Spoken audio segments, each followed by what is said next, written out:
Vaishlach, que é o nome da Parashá, que é o manual do emissário. Vaishlach, manual do emissário. O que significa isso? Yaakov Avinu está voltando, depois de 22 anos, está voltando para o seu lugar de origem. E ele está temeroso, porque ele vai se encontrar com o seu irmão. Esaú, segundo os nossos sábios, era um rachá, era um perverso. Ele costumava pilhar, matar, estuprar. Ele era bem violento, Esaú. E Esaú, 22 anos antes, quando Yaakov Avinu fugiu de Esaú, ele estava jurado de morte, porque Esaú ficou encolerizado pelo fato do irmão ter se passado por ele para forjar as bênçãos elevadíssimas, e o patriarca Yitzhak, que estava cego, acabou transferindo para o próprio Yaakov. Yaakov agora está procurando se encontrar com Esaú, ele está bem temeroso. O Yaakov se preparou de várias formas diversas, para enfrentar o irmão. Primeira forma com presentes, depois a segunda forma se prostrando, se humilhando, se ajoelhando e procurando uma forma diplomática plena, e a terceira forma era para a guerra. Yaakov Avinu estava preparado para ir até as últimas consequências com o seu irmão. O nome Yaakov vem da palavra Ekev, conforme nós já explicamos anteriormente. Ekev significa calcanhar, porque o patriarca, o Esaú, quando nasceu, no ventre materno, primeiro saiu o Esaú, e depois o Yaakov pegando no pé do Esaú. Daí vem aquela expressão, dito popular brasileiro, não pega no meu pé. Não, o meu que fala é paulista. Não pega no meu pé, pegar no pé. Então, o Yaakov Avinu, ele nasceu basicamente por dois motivos. Um, que ele era a continuidade de Abraham e de Yitzhak. Abraham era Chesed, Yitzhak era Gvurá, Abraham era bondade, generosidade, expressão nesse mundo. Yitzhak era Gvurá, uma exigência maior, fazendo com que as pessoas se perfilem e se recomponham diante da espiritualidade e da conexão com Deus, exigir um posicionamento pessoal de cada um, diferentemente do pai, que era Abraham. E Yaakov é uma síntese, uma simbiose de tudo isso. Ele consegue mesclar o trabalho do pai e do avô, e ele é considerado na Torá o preferido entre os patriarcas. Mas Yaakov tinha uma segunda função. Ele precisava elevar as faíscas divinas do Esaú. E esse é o principal motivo pelo qual o patriarca cego Yitzhak quis favorecer o seu filho Esaú. Número um, que ele sabia, no fundo, que Esaú era a parte fraca da família. Ele tinha que, de alguma forma, fortalecê-lo com bênçãos, etc. Número dois, Yitzhak conseguiu visualizar e vislumbrar a origem espiritual do Esaú. Existe um conceito racídico de que um certo assunto espiritual, uma luz espiritual, quanto mais alta é a sua origem, quando cai nesse mundo, mais baixo cai. É igual um trampolim numa piscina. Imaginemos nós um trampolim de 3 níveis, tá? 1 metro acima do chão, 3 metros acima do chão e 5 metros acima do chão. Um trampolim grande, entre 5 metros. Quem pula de 1 metro acima do chão, desconsiderando-se o atrito com a água, vai se aprofundar na piscina 1 metro. Aquele que se joga, se lança de 3 metros, vai se aprofundar 3 metros. E aquele que se lança de 5, vai acabar atingindo a profundidade de 5 metros. Ou seja, quanto maior é a altura do salto, tanto maior é a profundidade alcançada no mergulho dentro da água. Assim também é com o mundo. Conceitos espirituais, que a sua raiz é muito elevada, quando cai nesse mundo, cai muito baixo, né? Por isso que Esaú era um perverso, etc. Ele tinha as luzes chamadas Orot de Torro, as luzes que iluminaram ou irradiaram o mundo durante os 2 primeiros 1000 anos. principalmente as gerações pré-diluvianas, pré-Mabul. As gerações antes do dilúvio, elas tinham uma luz muito grande, mas essa luz acaba espiritual, mas essa luz acabava não encontrando um utensílio adequado. O que acontece quando a gente pega um aparelho eletrodoméstico de 110 volts e coloca numa tomada de 220 volts? Provavelmente esse aparelho, um lustre, coisa e tal, uma lâmpada, vão queimar. Por quê? Porque é muita energia e o aparelho não está adaptado para captar essa energia. O Esav é um exemplo disso. A energia dele, a luminosidade dele era muito grande, mas não havia utensílio adequado para conter essa luminosidade toda. A hidrelétrica de Itaipu, hoje em dia ela já foi superada, ela já foi a maior hidrelétrica do mundo. A hidrelétrica de Itaipu, quando ela solta as águas represadas na barragem e as águas, o fluxo de água começa a girar violentamente umas pás, que elas, num eixo, girando em torno de si, transforma o movimento mecânico em movimento, em energia mecânica, energia cinética, e depois energia elétrica, fazendo gerar os grandes geradores e transformadores de energia. Mas a eletricidade, quando ela é produzida na hidrelétrica de Itaipu, ela está com uma voltagem altíssima e uma amperagem igualmente enorme. E não pode ser aproveitada essa energia, porque ela é forte demais. Então, há grandes transformadores, antenas gigantescas, e que vão atravessando quilômetros de distância, e à medida que essa energia vai passando por transformadores, ela vai tendo gradativamente reduzida a sua voltagem e a sua amperagem. E dessa forma, a energia pode ser aproveitada de 3 maneiras diferentes: ou com a voltagem de 110 volts, ou com a voltagem de 220 volts, ou então com a energia trifásica, que em geral alimenta complexos industriais e fábricas, a planta de fábricas, né? Então, a energia não basta só ter energia, tem que ter utensílio adequado. O Esav, por motivos, segredos místicos e cabalísticos, o Esav, ele tinha uma raiz espiritual muito elevada, mas quando caiu nesse mundo, houve um curto-circuito, uma falta de compatibilidade entre a alma e o corpo, e ele acabou se transformando num rachá, num perverso. O mesmo ocorreu com as cidades de Sdom, Amorá, Adamá, Tzvoim e Tzohar. Sodoma, Gomorra, Adamá, Tzvoim, não sei como é o nome dessas outras cidades, e Tzohar. Das 5 cidades, somente uma reconsiderou seus atos e acabou sendo poupada da destruição, que foi a última. Mas essas cidades também, a origem espiritual das almas de seus habitantes era muito elevada, mas quando caíram nesse mundo, vieram sob uma forma totalmente oculta, a ponto de eles serem totalmente perversos. Há um Midrash que relata, para termos uma ideia de quem era o pessoal de Sodoma e Gomorra, Sodoma e Amorá, tem um Midrash que diz que Lot, além das 2 filhas que fugiram com ele, ele tinha uma terceira filha. Essa terceira filha ousou dar comida para um homeless, um morador de rua, um pedinte, porque em Sodoma era absolutamente proibido dar comida a alguém que estivesse morrendo de fome. A orientação é deixá-lo morrer de fome e não o alimentá-lo. Ou seja, eles não tinham solidariedade humana nenhuma, sentimento nenhum, eles eram perversos, eles tinham requintes e crueldade.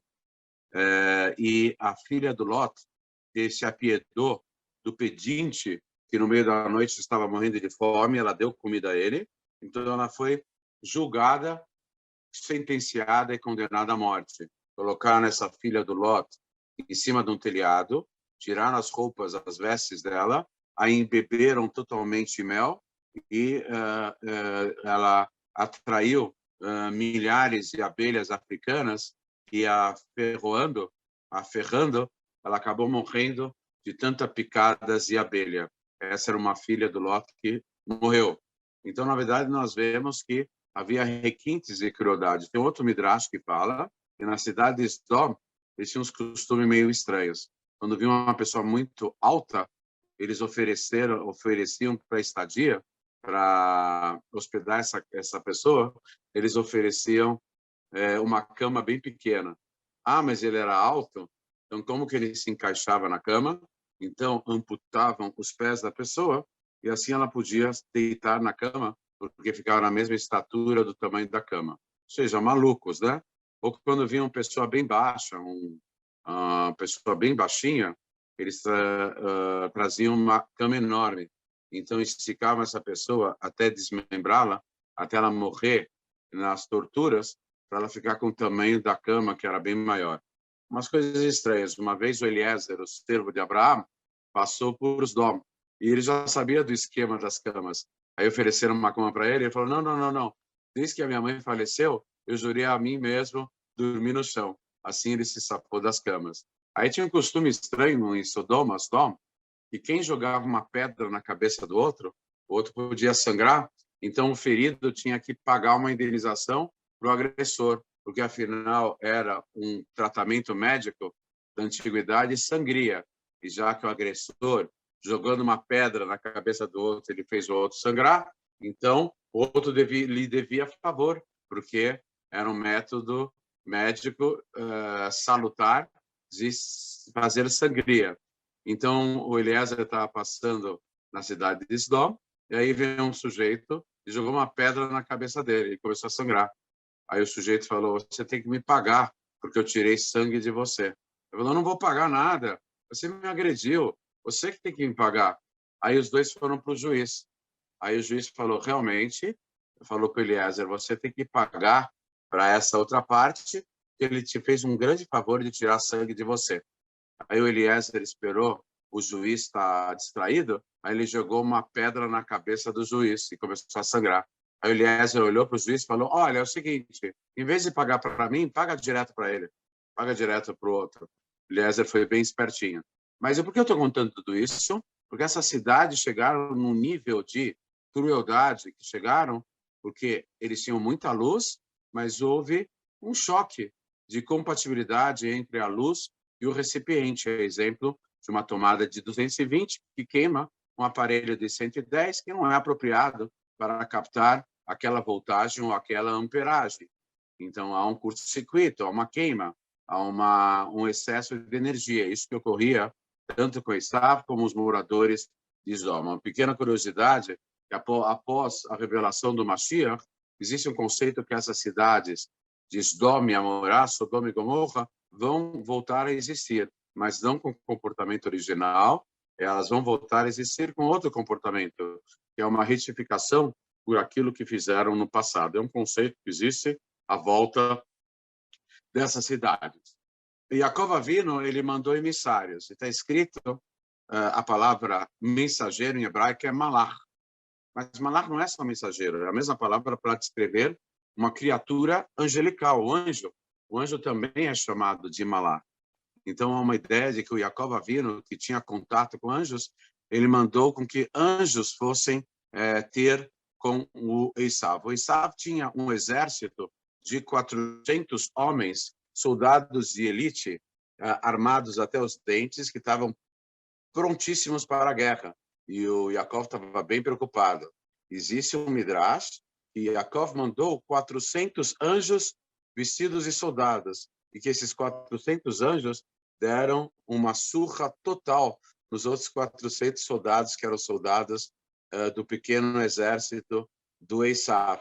Eles foram neutralizados. Por isso, o Esav, quando foi falar com Yaakov, ele foi falar em outro tom, porque a estrutura bélica dele já tinha sido neutralizada. Ele viu que não podia brincar com Yaakov, que Yaakov não era simplesmente o irmão dele, mas sim uma pessoa totalmente iluminada, que tinha até domínio entre os anjos e que conseguia fazer com que criaturas angelicais dessem uma verdadeira surra ao seu pequeno exército de elite, os seus 400 homens armados até os dentes.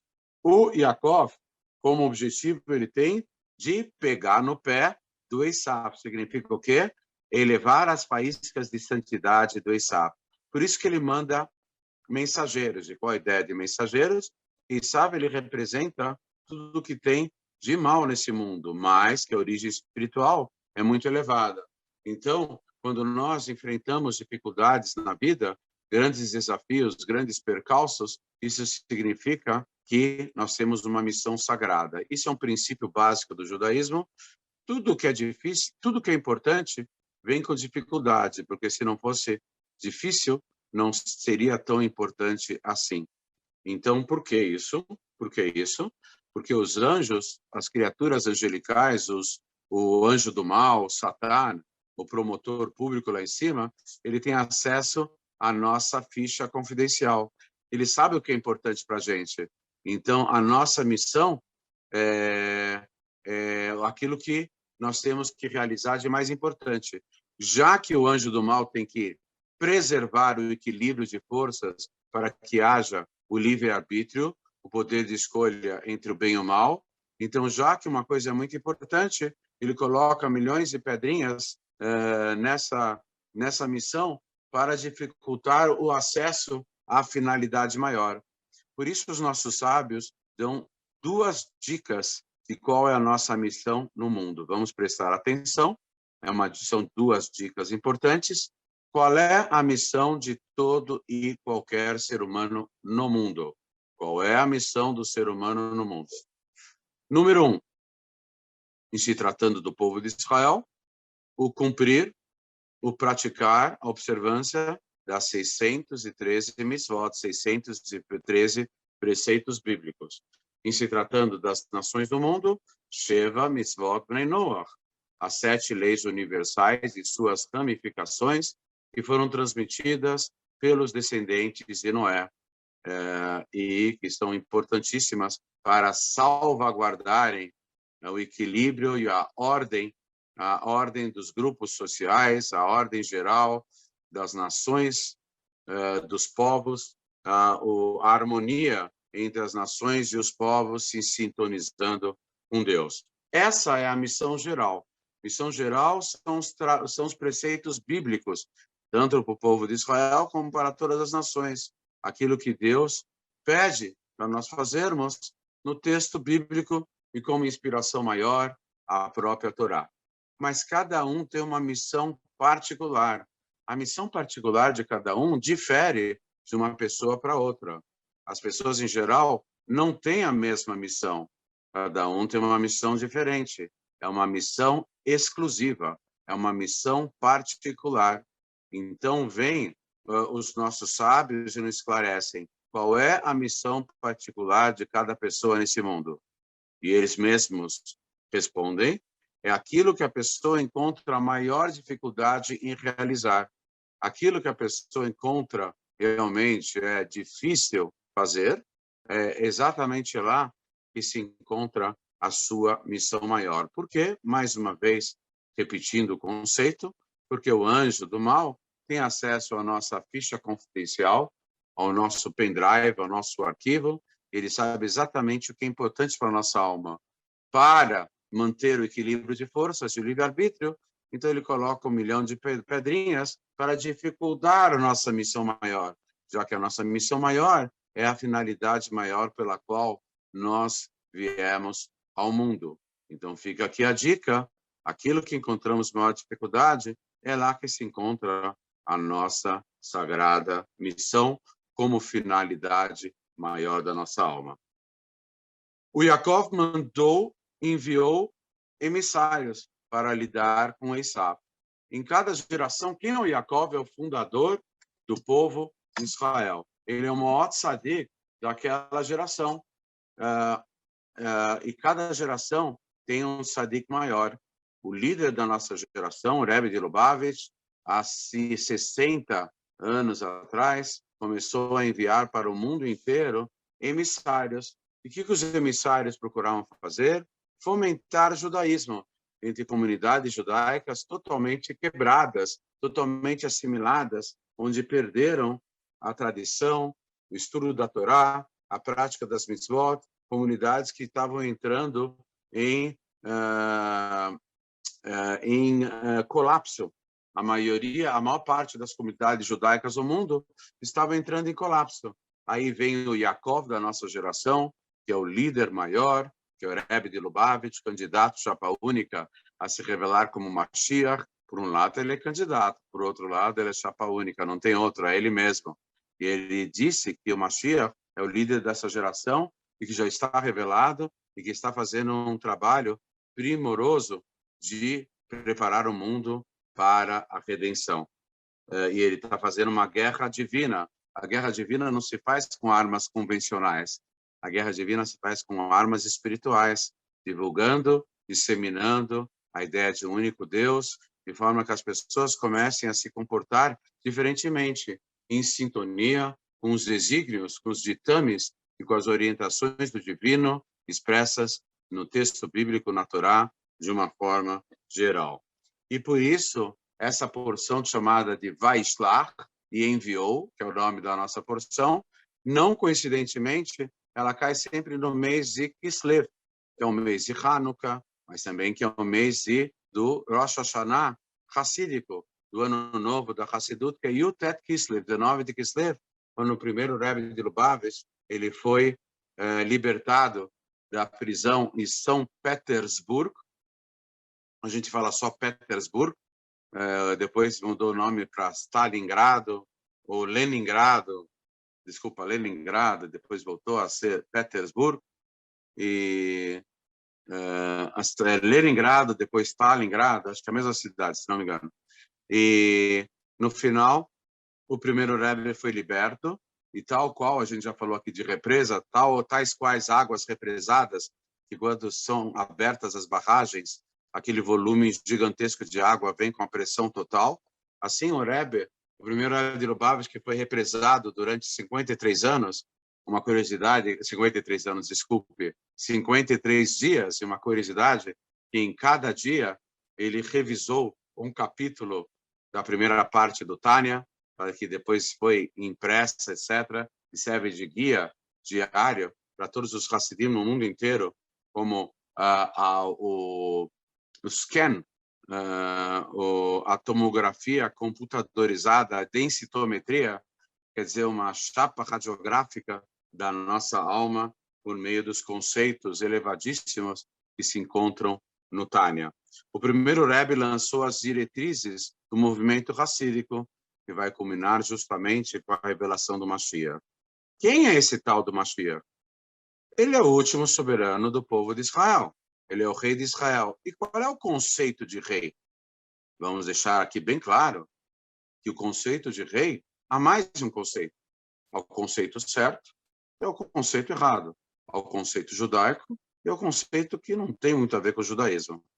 Existe uma mitzvah da Torá de nomearmos um rei. Quando o povo de Israel quis um rei, na época do profeta Samuel, o profeta Samuel achou ruim. Mas aí surge a pergunta, por que Shmuel Anavi achou ruim o povo de Israel querer um rei, se afinal das contas, uma das últimas mitzvot da Torá, ao entrarem na terra de Israel, é nomearem um rei. Então, por que o profeta Samuel estava achando ruim? A resposta é a sequência do texto. O povo de Israel não queria o rei por causa da mitzvah, do preceito bíblico de nomear um rei. Eles queriam um rei que rola goim, conforme todas as nações do mundo. Um rei que fosse um soberano, que se impusesse somente pela força da espada, um exército fortalecido, um rei que fosse poderoso fisicamente e que intimidasse e mandasse, tivesse total soberania em relação a todos os seus súditos, o reino e toda a nação.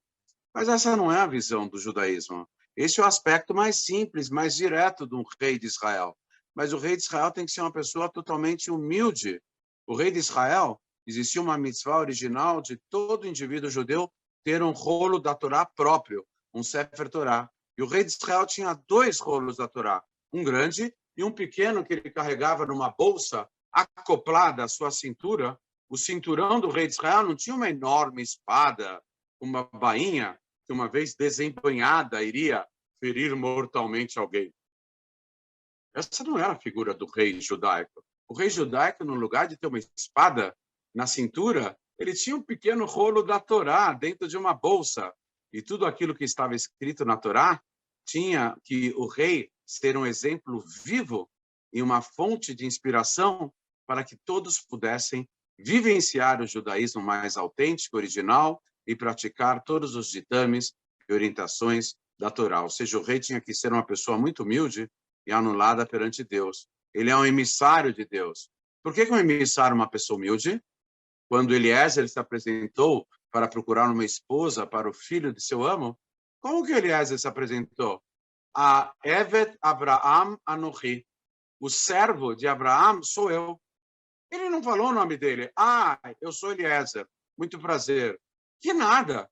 Ele se apresentou. Eu sou o servo de Abraão. Vocês querem saber quem eu sou? Eu sou o braço mais comprido de Abraão. Eu não tenho personalidade própria. Eu sou a extensão do meu amo.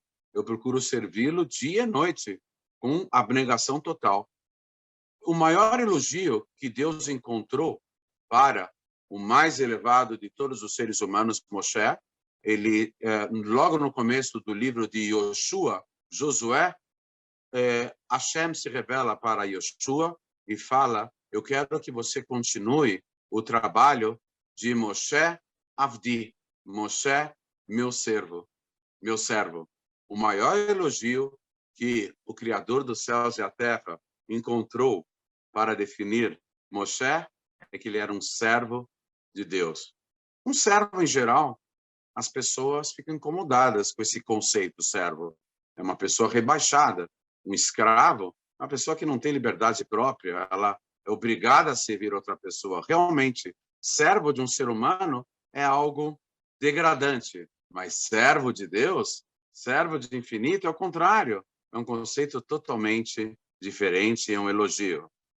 Então, a ideia dessa geração é que os emissários do Rebbe, isso vem de encontro a um termo do Talmud que Shluchot shel Adam kemotó. Um emissário de uma pessoa é como se fosse ela própria. Um representante, um procurador, alguém que está levando uma procuração jurídica, ele representa outra pessoa, um advogado, ou um administrador, um comerciante, ou qualquer repartição pública, alguém que tem uma procuração, está representando aquele que está sendo representado. Então, é como se fosse a própria pessoa que está agindo por procuração, delegando seus poderes a terceiros. Essa é a ideia do emissário. E nessa geração surgiu o emissário. E os emissários do Rebbe vieram preparar o mundo para o surgimento do maior de todos os emissários. O rei Mashiach não vai ser o maior soberano de todos os tempos. Não somente o maior profeta de todos os tempos, não somente o maior tzadik de todos os tempos, o maior rei, o maior rabino, o maior profeta. Ele vai ser um emissário de Deus, um emissário de carne e osso. Ele vai representar Deus no mundo. E é isso que Hashem quer de todo e qualquer ser humano que o represente nesse mundo. Por isso nós somos criados à imagem e semelhança de Deus. Um emissário tem que ter algo semelhante ao seu procurado, né? Ao seu representado. A nossa ligação com o Eterno é que nós temos a imagem dele, a alma divina, a alma que nos anima por dentro, e a semelhança é a capacidade de escolher entre o bem e o mal. E sejamos instrumentos da luz infinita de Deus, e dessa forma, com a somatória de atos de bons e positivos e solidariedade humana, haveremos de desencadear a revelação do Mashiach a qualquer momento, e a qualquer momento mesmo, se Deus quiser.